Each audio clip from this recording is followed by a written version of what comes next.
Ladies and gentlemen, welcome back. We need to have a very serious, very candid conversation about the state of the American economy, and we need to do it right now. If you have been following the mainstream financial news, or listening to the press briefings coming out of the White House, or perhaps glancing at the headlines that flash across the screens on CNBC and Bloomberg, you have likely been fed a very specific, very curated narrative. It is a narrative of resilience. It is a story of a Goldilocks economy, not too hot, not too cold, where we have supposedly achieved the impossible, taming inflation without crashing the system. We are told repeatedly and with great confidence that the United States economy is holding up just fine. In fact, if you listen to certain officials, they will go so far as to claim this is the strongest economy in history, a beacon of global stability where the consumer is robust, jobs are plentiful, and the horizon is clear of any storm clouds. They tell you that the consumer is resilient. That is the buzzword of the year. They tell you that despite interest rates being at multi-decade highs, the American household is shrugging it off and spending with confidence. They tell you that growth might be slowing slightly, but there is absolutely no reason for alarm, no reason to prepare for a downturn, and certainly no reason to suspect that a recession is lurking around the corner. They point to the stock market making all-time highs and say, "Look, everything is booming." But here is the problem with that story. It is a surface-level illusion. It is a facade that begins to crumble the moment, the very second you stop listening to the rhetoric and start looking at the raw, unadulterated data. When you strip away the seasonal adjustments, when you ignore the political spin, and when you actually open the ledgers to see how the average American family is financing this so-called resilience, you find a completely different reality. The data we are about to discuss in this analysis tells a story of rising financial desperation, growing structural stress, and an economic engine that is rapidly losing its momentum. We are not looking at a soft landing. We are looking at a consumer who is running on fumes, sprinting toward a cliff edge while the policymakers assure us the ground is solid. Today, we are going to dismantle the official narrative piece by piece, starting with the backbone of the U.S. economy, the consumer. Why do we start with the consumer? Because in the United States, consumption is everything. It makes up roughly 70% of the gross domestic product. If the consumer stops spending, the economy stops moving. If the consumer sneezes, the market catches a cold. And if the consumer goes broke, the system collapses. For months, the mystery has been, how are people still spending money when prices are up 20% or 30% over the last few years, and wages haven't kept up? The answer, unfortunately, has just been revealed in the latest data from the Federal Reserve, and it is terrifying. On Friday, February 6th, the Federal Reserve released its consumer credit data for the month of December.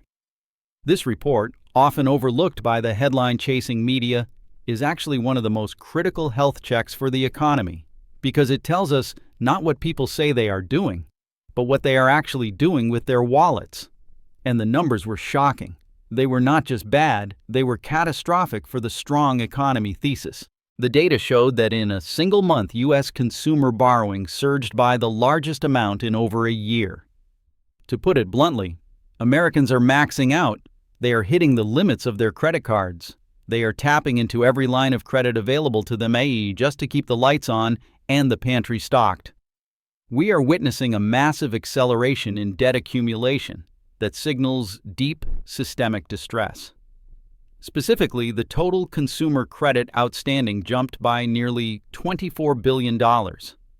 Let that number sink in. $24 billion in new debt added to the pile in just 1 month. Context is vital here. In the previous month, that increase was a modest $4.7 billion. So, we have gone from a $4.7 billion increase to a $24 billion explosion in the span of 30 days.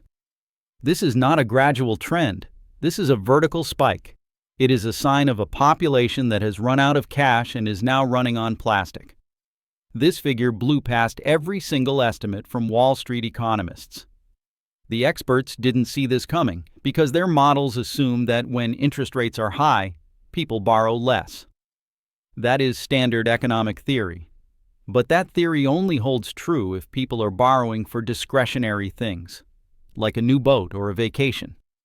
When people are borrowing to survive, they don't care what the interest rate is. They borrow because they have to. And that is exactly what this $24 billion figure represents. This surge wasn't driven by one isolated category of spending. It was broad-based. We saw sharp increases in both revolving and non-revolving credit simultaneously. This is not a coincidence, it is a correlation of crisis. It is very important to note for those who might be thinking about the housing market. These numbers do not include mortgages.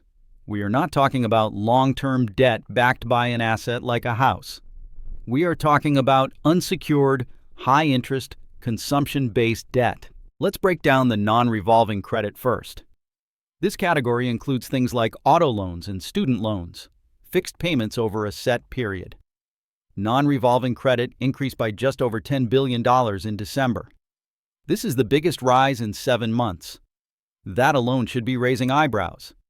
In an environment where auto loan interest rates are punishingly high, where buying a car is more expensive than ever, we are seeing a spike in borrowing. This suggests that people are perhaps extending loan terms, taking on larger principals just to afford a basic vehicle, or refinancing existing debts to lower monthly payments while increasing the total debt burden. It signals that the cost of entry for basic necessities like transportation has become a debt trap for millions of Americans. But if the auto loan data is a yellow flag, the revolving credit data is a giant flashing red siren. Revolving credit is primarily made up of credit card balances. This is the most dangerous type of debt for a consumer to hold because it comes with variable interest rates that are currently sitting at record highs, often north of 20%, 25%, or even 30% APR. In this single month, credit card balances jumped nearly $14 billion. This is the largest monthly increase in more than 2 years. Think about what that means. We are 2 years into a cycle of aggressive interest rate hikes by the Federal Reserve. The entire point of raising rates was to crush demand, to make borrowing so expensive that people would stop spending, thereby cooling inflation. And yet, here we are, with credit card debt exploding upward. This destroys the narrative that the consumer is strong. A strong consumer pays off their credit card balance at the end of the month. A strong consumer uses cash or debit for groceries. A strong consumer has savings to dip into when an emergency strikes. A consumer who adds $14 billion to their high-interest credit card balance in 1 month is not strong. They are drowning. They are using credit cards as a substitute for income. They are using Visa and MasterCard to bridge the gap between their stagnant wages and the skyrocketing cost of living. This is day-to-day living financed at usurious rates. It is buying eggs, milk, gasoline, and insurance premiums on credit because the checking account hits zero on the 15th of the month. Is this sustainable? Absolutely not. It is mathematically impossible for this to continue indefinitely. Unlike the U.S. government, which can simply print more money or issue more treasury bonds to pay off its old debts, the American household has a hard limit. There is a ceiling to how much credit a bank will extend. There is a limit to how much monthly income can be diverted to service interest payments before the household collapses. Someone has to pay back this debt. The bill always comes due. And when you combine record-high debt levels with record-high interest rates, you create a compound interest death spiral. The minimum payments rise, consuming more of the monthly budget, which forces the consumer to put even more daily expenses on the card, which increases the balance, which increases the interest, and so on. It is a vicious cycle that ends in one place: default. I hate to be the bearer of pessimistic forecasts, but as an analyst, I have to look at the probabilities. I fully expect to see a significant rise in delinquency and default rates later this year. We are already seeing the early signs of it in the subprime auto sector, and it is going to bleed into the prime credit card sector very soon. Why am I so sure? Because debt does not exist in a vacuum. The ability to service debt depends entirely on one thing: cash flow. For a household, cash flow means a job. As long as you have a paycheck coming in, you can juggle the payments. You can rob Peter to pay Paul. You can keep the game going. But what happens if the paycheck stops? What happens if the cash flow dries up? That is the trigger event that turns a debt burden into a financial catastrophe. And this brings us to the second, and perhaps more terrifying part of the data that has just been released. The consumer isn't just borrowing more, they are doing so at the exact moment the labor market is beginning to crack wide open. This is the game over scenario. If you have record debt and a strong job market, you have a problem. If you have record debt and a crashing job market, you have a crisis. And the news on the jobs front is frankly alarming. While the headlines focus on the unemployment rate, a lagging indicator that is easily manipulated by participation rates and birth-death models, the real data lies in the layoff announcements and hiring plans. January was a bloodbath. There is no other way to describe it. The data showed a staggering 205% increase in U.S. layoffs compared to December. Let me repeat that, a 205% increase month over month. You might think, well, December is usually quiet and January is when companies restructure. Fair enough. But let's look at the year-over-year numbers to remove the seasonal bias. Compared to January of the previous year, layoffs are up 118%. We are not talking about a few struggling startups shedding staff. We are talking about major established corporations across technology, finance, media, and logistics deciding, en masse, that they need to cut headcount. This is the highest number of job cuts announced in any January since 2009. Think back to 2009. That was the depth of the Great Financial Crisis. That was when the global financial system was melting down. For us to be seeing layoff numbers comparable to 2009, while the government tells us the economy is booming, shows a level of gaslighting that is truly unprecedented. So, we have the consumer maxing out credit cards, behaving not with confidence, but with desperation. They are effectively filling the gap between their income and their expenses with 25% APR debt. And they are doing this right as the corporate world decides to pull the rug out from under the labor market. This timing is critical. If these layoff numbers were spiking while savings rates were high and debt was low, we could weather the storm. But the American public has no buffer left. The pandemic savings are gone, drained by 3 years of inflation. The credit cards are full. And now the pink slips are coming. This explosion in borrowing we saw in December is likely the last gasp of the American consumer trying to maintain a standard of living that is no longer mathematically possible. It is a Hail Mary pass. They are betting that things will get better, that rates will come down, that raises will come through. But the corporate data says the opposite is happening. In January, U.S. employers announced 18,435 layoffs. Now, you might hear that number and think it sounds manageable in a country of 330 million people. But you have to look at the trend line. Layoff announcements were up more than 200% from December. This is a change in direction. It is a pivot. For the last year, employers were hoarding labor. They were afraid to fire people because it was so hard to hire them back after the pandemic. That phase is over. The labor hoarding era has ended. The cost-cutting era has begun. Layoffs tend to cluster early in the year, true.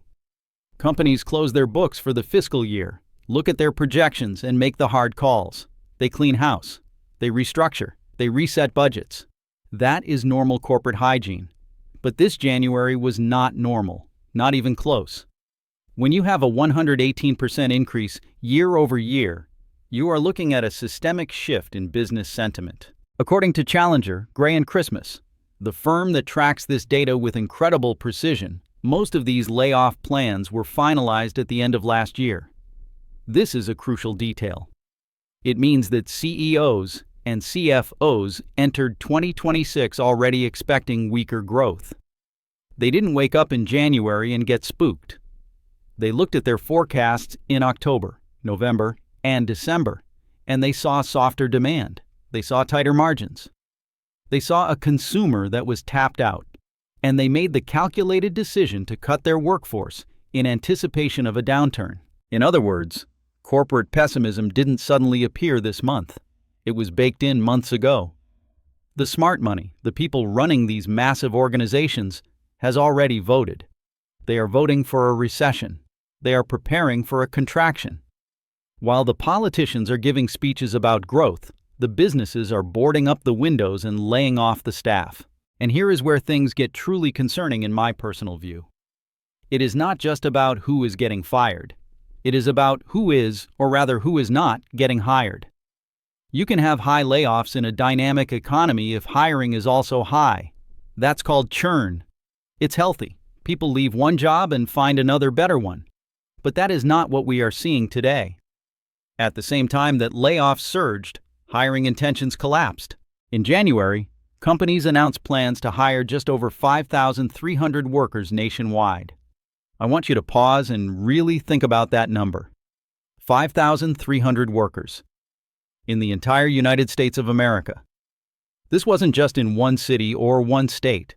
This is the national aggregate for announced hiring plans.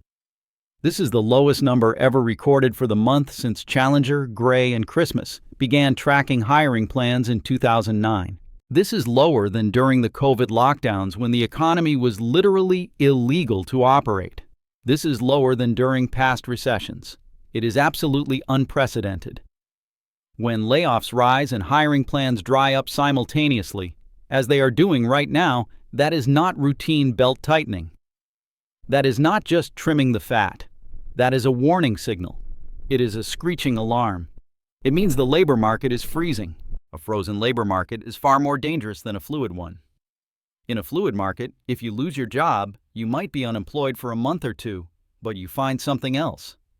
In a frozen market, if you lose your job, you enter a void. There are no openings.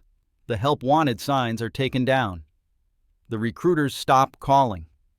And when you combine that reality with the $24 billion in new consumer debt we just discussed, you see the trap snapping shut. The consumer has leveraged themselves to the hilt, based on the assumption that they will always have an income. The corporate sector has decided to stop hiring and start firing based on the assumption that the consumer is about to stop spending. It is a self-fulfilling prophecy of economic contraction, and we are standing right at the precipice of it. What's worse is that inflation is expected to rise again this year, or at least remain sticky. We are seeing shipping costs rise due to geopolitical tensions. We are seeing insurance costs skyrocket. Services inflation remains stubborn. So, some would argue that the economy might begin to look a lot like stagflation, that dreaded 1970s nightmare of stagnant growth, rising unemployment, and high inflation all at the same time. This fits into a broader pattern that has been developing for more than a year. The so-called low-hire, low-fire labor market is transitioning into a no-hire, high-fire market. Layoffs haven't exploded across every single sector yet, which is why the unemployment rate hasn't spiked to 6% or 7% immediately. But hiring has slowed to a crawl. Job openings have been drifting lower and lower every single month. Workers are finding fewer opportunities to switch jobs. This is critical because historically, the only way workers beat inflation is by switching jobs. The job hopper gets the 10% raise. The loyal employee gets the 2% cost of living adjustment. Now the opportunity to hop is gone. Workers are stuck. They cannot negotiate better pay. They cannot climb the corporate ladder because the rungs are being removed. There are just fewer opportunities for them. And so, stagnation sets in. It is brutal for households. Economists often describe job openings as a forward-looking indicator, and that is why it is such an important thing to keep in mind. The unemployment rate tells you what happened last month. Job openings tell you what employers plan to do in the near future, and right now employers are planning to do absolutely nothing. They are sitting on their hands. This signal of hesitation, this signal of uncertainty, tells us that businesses don't trust the future enough to commit to hiring individuals. They don't trust the soft landing narrative any more than you do. They are not looking to expand. They are looking to survive. And that survival mode is contagious. When company A stops hiring, the recruiting firm loses revenue. Then the recruiting firm fires people. Then those people stop buying coffee. Then the coffee shop fires the barista. It is the domino effect, and the first domino has already tipped over. We left off discussing the alarming paralysis in hiring. But we need to go deeper than just the headline numbers. We need to understand the psychology of this economic moment. When uncertainty is everywhere, as it is right now, behavior changes. And those behavioral changes are what turn a slowdown into a recession. I am sure many of you can relate to this. Look around your own industries. Look at your own networks on LinkedIn. What do you see? You see hesitation. You see projects being put on hold until next quarter. You see budgets being slashed just in case. Let me know in the comments below what you are seeing in your specific areas, in your states. I would love to hear from you because the anecdotal data often leads the official data by 3 to 6 months. And right now, the anecdotal data is screaming caution. So, consumers are borrowing more. We established that, but we have to ask why. The mainstream media often paints this picture of the reckless American shopper, addicted to Amazon packages and vacations they can't afford. While that demographic certainly exists, it is not the driver of a $24 billion monthly spike in credit usage. The driver is survival. Consumers are not borrowing because they are optimistic about their future earnings. They are borrowing because they are trying to maintain their standard of living in the face of a cost of living crisis that has not gone away. Inflation may have come down from 9% to 3% or 4%, but prices have not come down. That is a critical distinction that politicians love to blur. Disinflation means prices are rising slower. It does not mean things are getting cheaper. The cumulative effect of the last 3 years is that the average American household is paying 20% to 30% more for the same basket of goods and services than they were in 2020. Wages have not kept up with that reality, so credit cards are becoming a substitute for wage growth. They are the bridge to nowhere. At the same time, companies are freezing hiring. They are cutting costs and preparing for leaner times ahead. This is not just prudence, this is preparation for a storm. And so, this combination is especially dangerous. Rising consumer debt can temporarily prop up spending numbers. It can make GDP look good for a quarter or two, but it is artificial. It is borrowed growth. When you finance your GDP growth with credit cards at 25% APR, you are eating your own future. As interest expenses climb, households have less room to maneuver. Their discretionary income, the money they use to go to restaurants, buy electronics, or go to the movies, evaporates. It gets sucked into the black hole of interest payments. And any shock, literally any shock, such as a job loss, reduced hours, a medical bill, or a car repair, can quickly turn manageable debt into a complete financial crisis. And remember, these layoffs we discussed are just announcements. They are the thunder in the distance. The storm hasn't even hit the official unemployment rate yet. That's why the surface data still looks okay. Washington is able to point to a sub 4% unemployment rate and tell you everything is fine. But the real damage often shows up with a lag. This is how every economic downturn in history begins. It doesn't start with a dramatic collapse on day one. It starts with very subtle shifts. It starts with hours being cut. It starts with bonuses being canceled. It starts with the hiring freeze. We certainly see many of those subtle shifts right now. We see fewer job openings, fewer hires, more reliance on debt, and more anxiety behind the scenes. The narrative we are being sold is that the economy is resilient. But resilience financed by credit cards and met with corporate pessimism is not strength. It is fragility. It is extreme vulnerability. Now let's talk about something that isn't even in the Federal Reserve's $24 billion credit report: shadow debt. The official numbers are bad enough, but they don't tell the whole story. In the last few years, we have seen the explosion of buy now, pay later, BNPL services. Affirm, Klarna, Afterpay.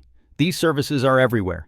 You can use them to buy a Peloton, sure, but now you can use them to buy groceries. You can use them to buy pizza. When people are financing a $20 pizza over 4 weekly installments, that is not a sign of a robust economy. That is a sign of a depression-level liquidity crisis at the household level. Most of this BNPL debt is not reported to the credit bureaus in real time. It is shadow leverage. It means the American consumer is actually far more indebted than even the terrifying Fed data suggests. When these shadow bills come due at the same time the credit card bill arrives, and the rent is due, and the student loan payment resumes, that is when the math breaks. The key takeaway here is simple but extremely uncomfortable. Consumers are stretching, companies are retreating, and the labor market is losing its forward momentum. That is not a recipe for sustained growth. This is a warning that the foundation is weakening, that the concrete is cracking, even if the building hasn't fallen yet. Once confidence breaks, once layoffs move from announcements to reality, and your neighbor loses their job, spending stops. And in an economy that is 70% consumption, when spending stops, the game ends. This brings us to the corporate side of the equation. Why are companies so pessimistic? Why are they slashing jobs even while stock prices are high? It's because of the maturity wall. Just like consumers, corporations loaded up on debt when interest rates were at zero. It was free money. They borrowed to buy back stock, to expand, to acquire competitors. But corporate bonds have a shelf life. They mature. And over the next 18 to 24 months, trillions of dollars of corporate debt is coming due.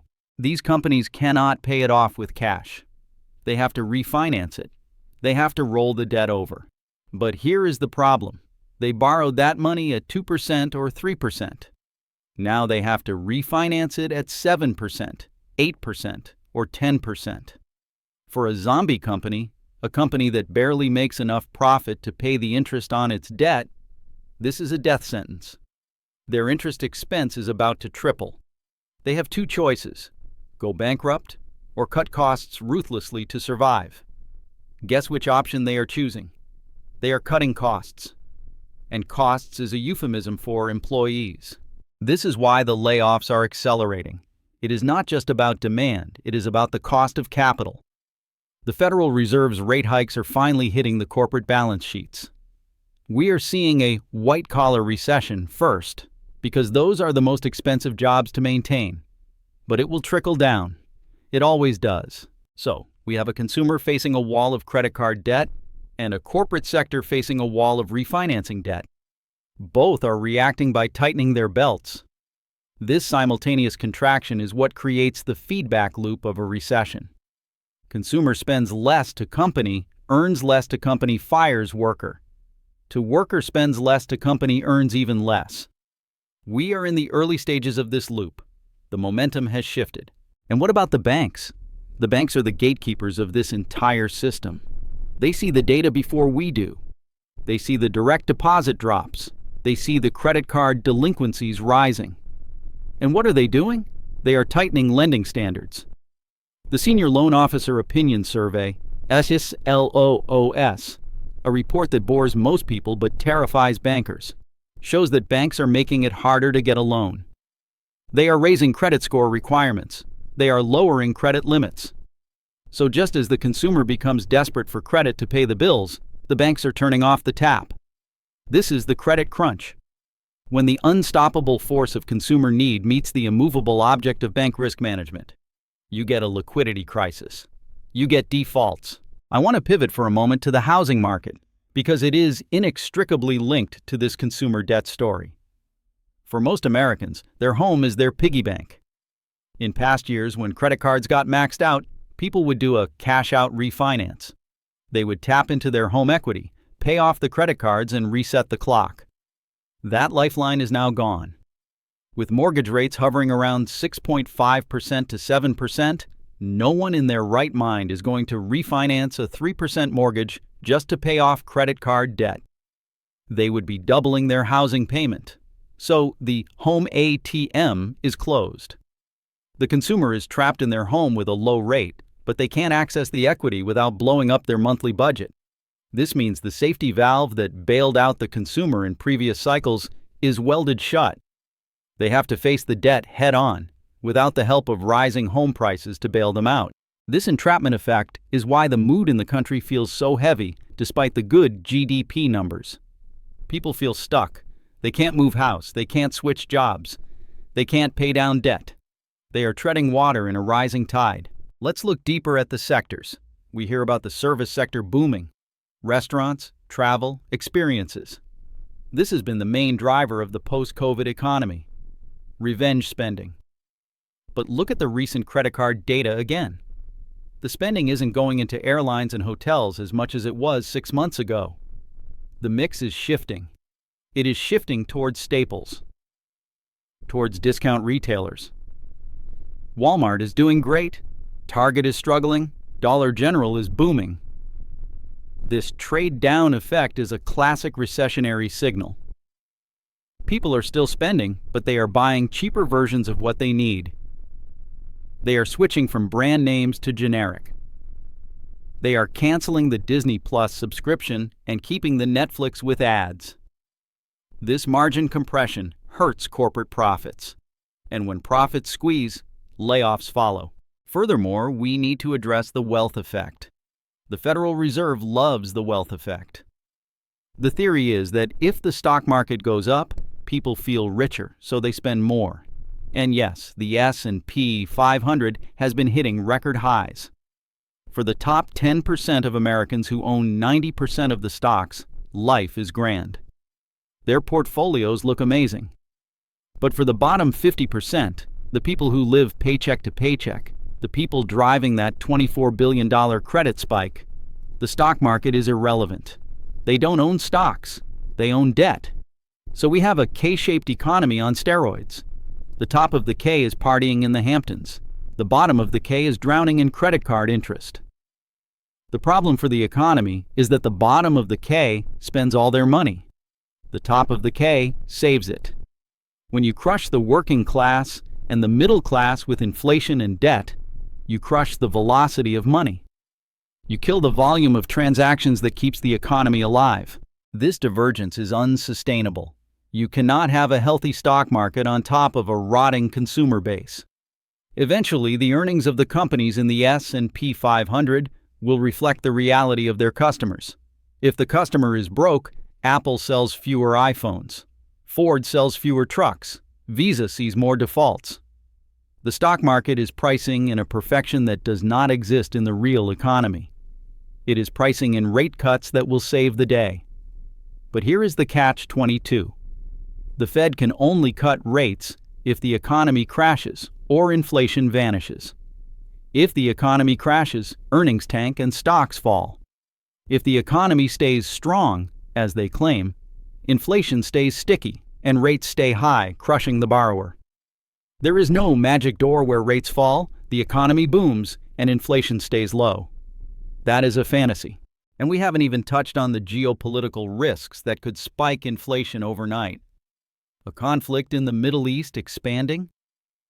Oil goes to $100. What happens to the consumer with maxed out credit cards if gas prices jump $1 a gallon? Game over. They default immediately. They have zero margin for error. The system is strung tight. There is no slack left in the rope. In my analysis, the next 3 to 6 months are going to be the reveal. The lag effect of monetary policy is widely considered to be 12 to 18 months. The Fed started hiking aggressively in 2022 and 2023. We are just now, right now, entering the window where the maximum pain of those hikes hits the real economy. The $24 billion credit surge is the first major symptom of this lag effect hitting home. It is the sound of the consumer hitting the wall. The layoff surge is the second symptom. It is the sound of corporations hitting the wall. When these two walls close in on each other, the space for a soft landing disappears. We must also consider the role of the government in this.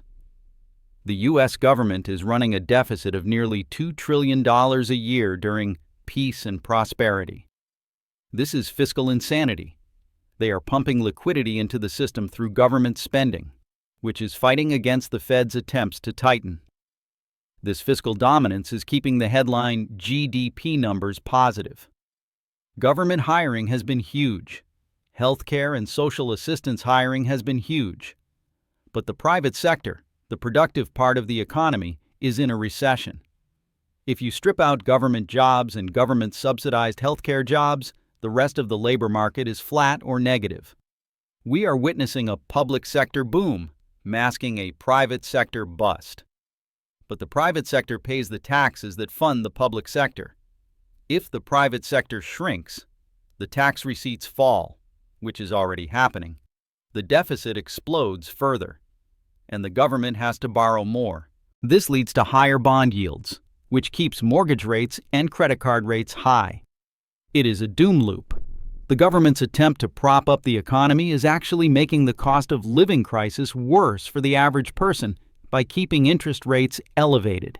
So, when you see that $24 billion number, do not just see it as a statistic. See it as a cry for help from the American middle class.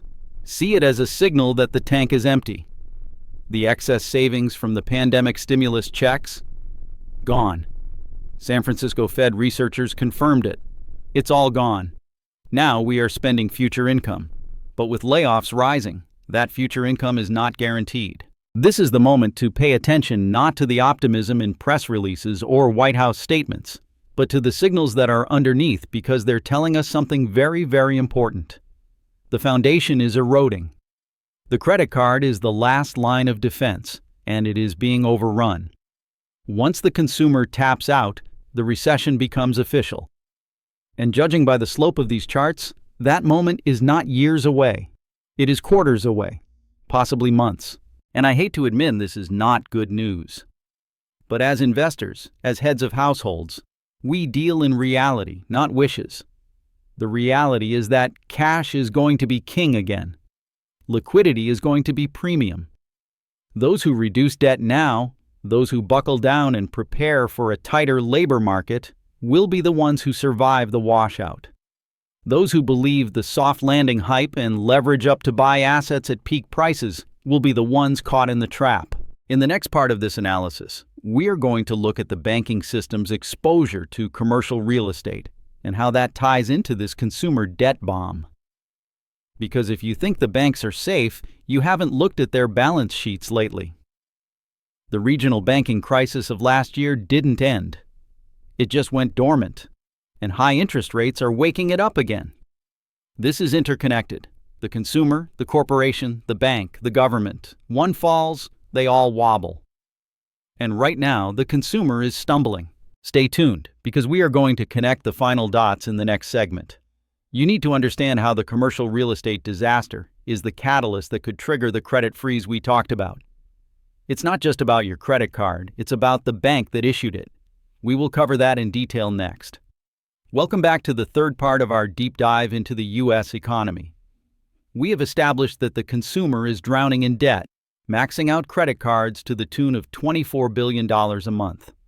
We have established that corporations are freezing hiring and accelerating layoffs, preparing for a recession.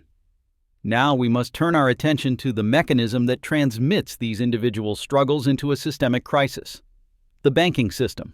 You might be asking, what does a skyscraper in downtown Los Angeles or an office park in New York have to do with my credit card bill or my job? The answer is everything. In a modern economy, everything is connected by leverage and collateral. And right now, the collateral underpinning hundreds of billions of dollars in loans is collapsing in value. Let's talk about commercial real estate, or CRE. This is the elephant in the room that Federal Reserve Chairman Jerome Powell acknowledges but downplays. He calls it manageable. I call it a ticking time bomb. Here is the situation. Regional and community banks, the very banks that lend to small businesses, hold your deposits, and issue many of those credit cards we discussed, are heavily exposed to CRE. They hold nearly 70% of all commercial real estate loans in the United States. During the era of zero interest rates, developers borrowed massive sums to build offices, hotels, and retail spaces. They assumed occupancy would stay high and rates would stay low.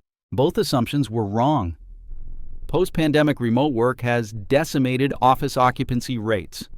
Vacancy rates in major cities are hitting record highs: 20%, 25%, in some places even 30%. At the same time, interest rates have soared. When these commercial loans come due, and they are coming due in waves right now, property owners have to refinance. But the building is worth 40% less than it was, and the interest rate on the new loan is double or triple. The result? Defaults, strategic defaults. Major players like Brookfield and Blackstone are handing keys back to lenders. They are walking away. When a borrower walks away, the bank takes the loss. The bank now owns a half-empty office building that it cannot sell for the value of the loan. This blows a hole in the bank's balance sheet. Why does this matter to you? Because when a bank takes a massive loss on a bad real estate loan, it has to hoard capital to survive. It has to stop lending. It tightens its standards. This is the credit crunch I mentioned earlier. When a regional bank is worried about insolvency, it doesn't issue new small business loans. It doesn't approve credit line increases. It calls in existing lines of credit. This chokes off the lifeblood of the economy. Small businesses, which employ nearly half of all U.S. workers, rely on these regional banks. If the bank stops lending, the small business can't buy inventory, can't make payroll, and eventually has to lay off workers. So, the collapse of commercial real estate values directly leads to higher unemployment on Main Street. It is a transmission mechanism of pain. And we are seeing this happen in real time. The extend and pretend strategy, where banks just renewed bad loans hoping things would get better, is running out of road. Regulators are starting to demand write-downs. When banks write down these assets, their earnings collapse. We saw this with New York Community Bank, NYCB, just recently. Their stock plummeted because they had to set aside hundreds of millions for loan losses. This is the canary in the coal mine. Now, layer this banking stress on top of the consumer debt crisis. The consumer is running out of cash. The banks are running out of patience. If banks pull back on consumer lending to protect themselves from CRE losses, the $24 billion monthly credit card lifeline we saw in December disappears. What happens when the consumer needs to borrow $24 billion to survive, but the banks say no? Consumption collapses instantly. It hits a wall. Retailers miss earnings. Manufacturers cut production. The recession becomes a depression. This is the scenario that the soft landing crowd ignores. They look at averages. They don't look at the weak links in the chain. The weak link right now is the regional banking sector's exposure to empty office buildings. And here is the terrifying part. The Federal Reserve knows this. Why do you think they pivoted in December and started talking about rate cuts? It wasn't because inflation was beaten. Inflation is actually ticking up again. They pivoted because they saw the banking system shaking. They saw the reverse repo facility draining. They saw the liquidity drying up. They are terrified of another Silicon Valley Bank moment, but on a much larger scale. But cutting rates now is a double-edged sword. If they cut rates to save the banks and the real estate market, inflation will roar back. We will see the 1970s-style second wave of inflation. Prices for gas, food, and services will spike again. The consumer, already stretched to the breaking point, cannot handle another wave of 5% or 10% inflation. If they don't cut rates, the banking crisis accelerates, the credit crunch worsens, and the economy falls into a deflationary spiral of defaults and layoffs. The Fed is trapped. They are between a rock and a hard place. And usually when the Fed is trapped, the middle class pays the price. Let's look at the psychological aspect of this banking fear. Depositor flight. In a digital age, you can move your money from a weak regional bank to a too-big-to-fail bank like JP Morgan Chase in seconds. If headlines start appearing about more bank failures due to commercial real estate, people will move their money. This drains the deposits from the regional banks, forcing them to sell assets at a loss, which causes more failures. This consolidation of banking power into a few mega banks is dangerous. It reduces competition. It makes the system more rigid. And big banks are notoriously harder for small businesses and average consumers to deal with. Furthermore, we need to discuss the lag effect on employment. Historically, the unemployment rate is always the last thing to break. In 2007, the stock market peaked in October. The recession started in December, but unemployment didn't spike until 2008. By the time you see the unemployment rate rising on the news, the recession is already 6 months old. The 205% surge in layoffs we discussed in Part 1 is the leading indicator.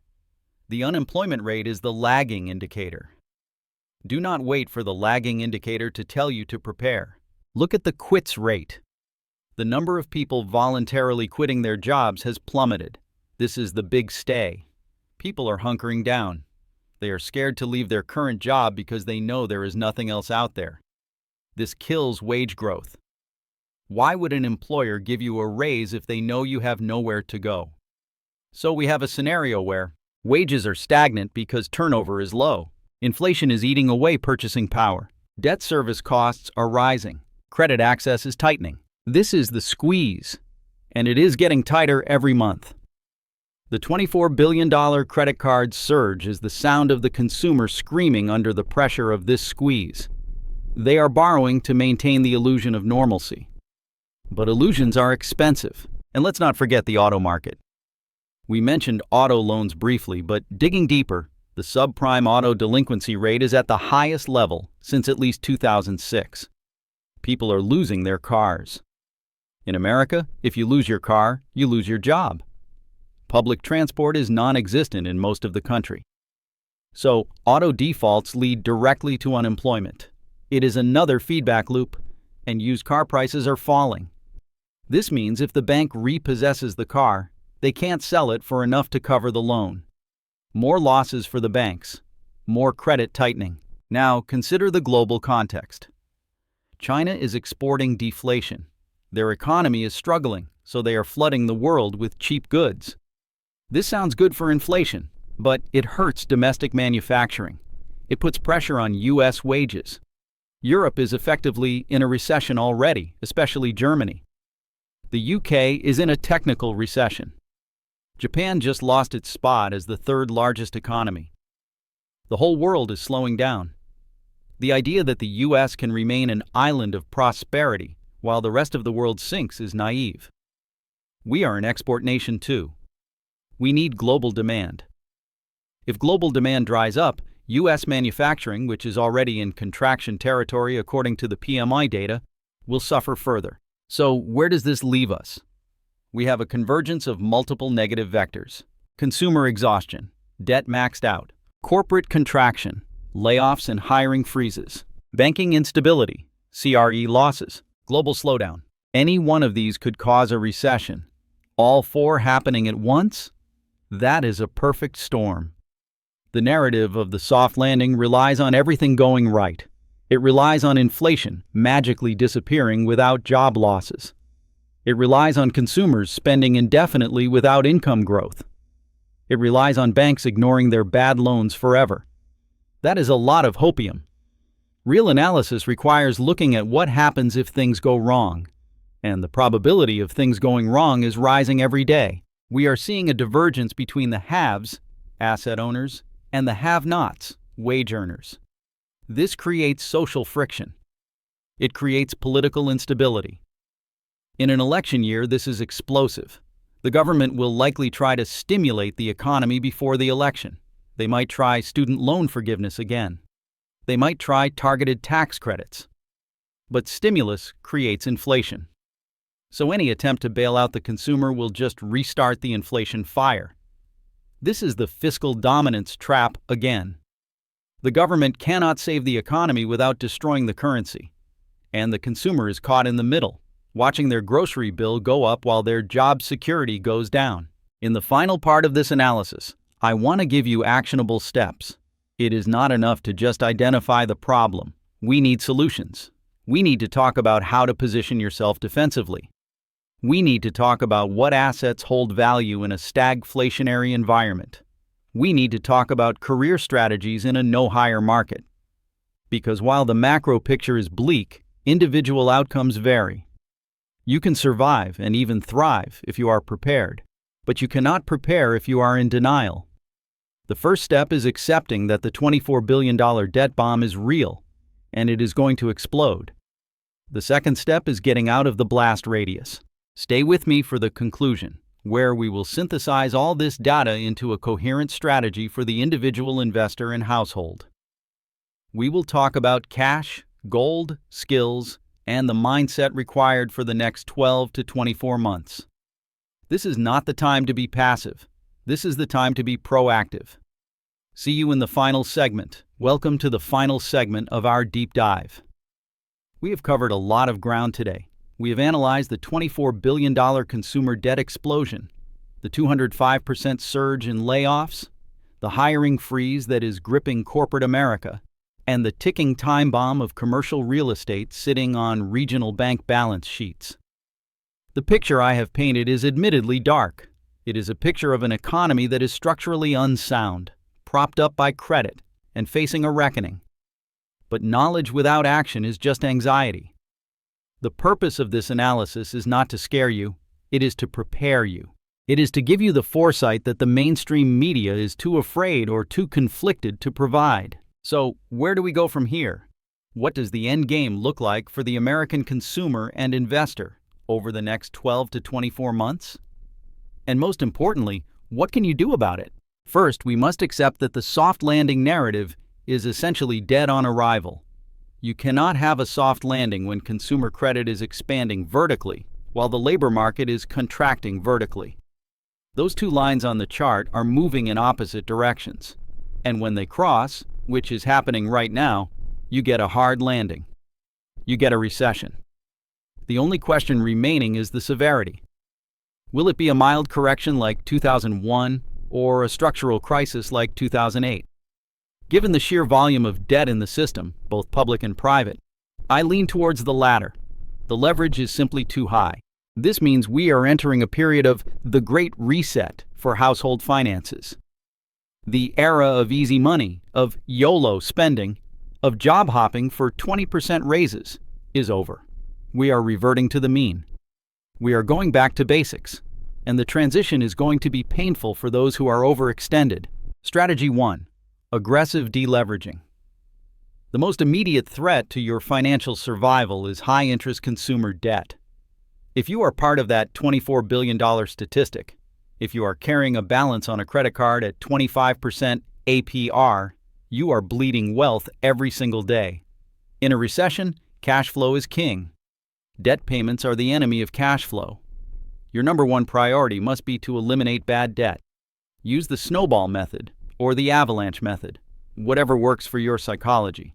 But get those balances to zero. Sell things if you have to. Downgrade your car if you have a massive payment. The goal is to lower your monthly burn rate.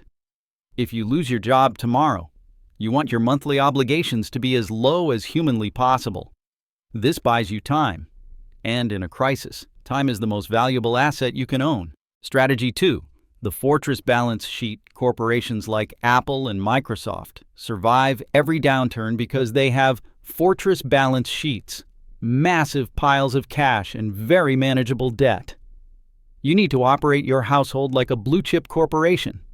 This means building an emergency fund that is larger than the standard 3 to 6 months.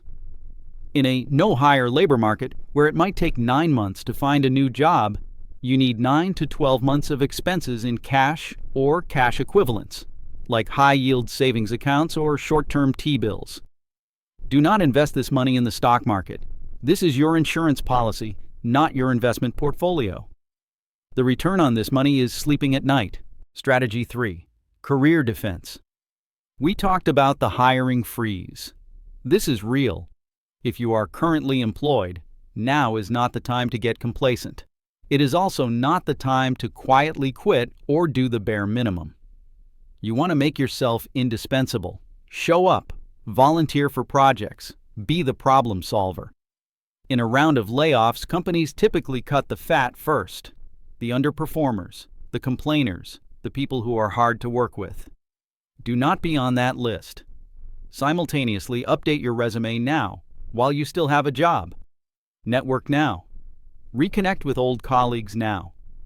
Dig your well before you are thirsty. If the axe falls, you want to be able to hit the ground running with a warm network, not starting from scratch. Strategy 4. Asset allocation in stagflation. Investing in this environment is tricky. The traditional 60-40 portfolio, 60% stocks, 40% bonds, got crushed in 2022 and hasn't fully recovered in real terms. If we are heading into a period of stagflation, low growth, high inflation, you need assets that have historically performed well in that regime. Gold and silver. Historically, precious metals are the ultimate hedge against currency debasement and stagflation. When the Fed inevitably pivots and starts printing money to bail out the system, which causes inflation, gold tends to shine. It is insurance against the central bank's mistakes. Energy and commodities. Even in a recession, people need to heat their homes and drive their cars. Oil and gas stocks often pay high dividends and provide a hedge against geopolitical shocks. Quality stocks. If you buy stocks, focus on companies with pricing power. Companies that sell things people need, not just things they want. Consumer staples.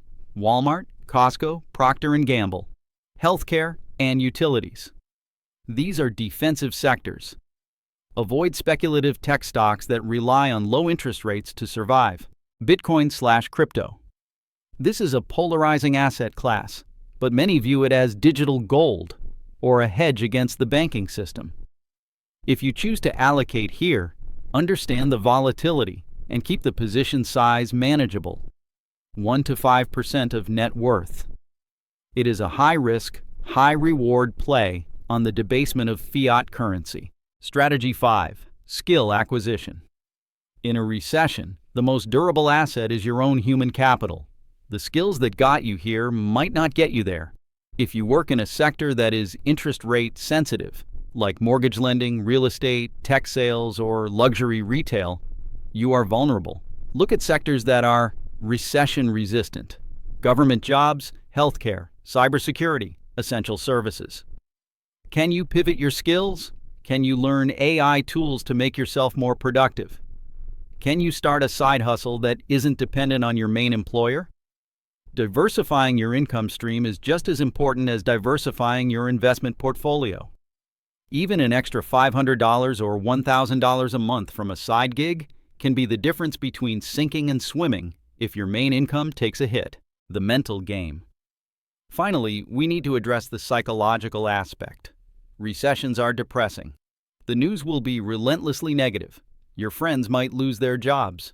Your portfolio might drop. It is easy to spiral into doom and gloom, but panic is expensive.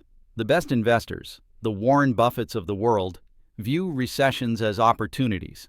When asset prices crash, that is when wealth is made. When houses go on sale, when stocks trade at low PE ratios, that is the time to buy. But you can only buy if you have cash and courage. If you are drowning in debt, you are forced to sell at the bottom. If you are liquid and prepared, you can buy at the bottom. This is the wealth transfer. Wealth moves from the impatient and leveraged to the patient and liquid. Your goal is to be on the receiving end of that transfer. Conclusion: the data is clear. The U.S. economy is losing altitude fast. The consumer is tapped out. The banks are stressed, and corporate America is pulling back. The soft landing is a fairy tale told to keep you calm, while the smart money exits the building. But this doesn't mean you are helpless. Far from it. By understanding the reality of the situation, by acknowledging the $24 billion credit surge for what it is, you have an advantage over 99% of the population. You can take action today. Cut expenses, build cash, secure your income, hedge your portfolio. Don't wait for the official announcement that we are in a recession. By then, it will be too late. The storm clouds are gathering. You can see them. You can hear the thunder. Now is the time to board up the windows and strengthen the foundation. Thank you for joining me on this deep dive. I know this wasn't the everything is awesome message you might hear elsewhere, but I believe in treating my audience like adults who can handle the truth. If you found value in this analysis, please share it with someone who needs to hear it. And remember, In the world of finance, it is better to be a year too early than a day too late.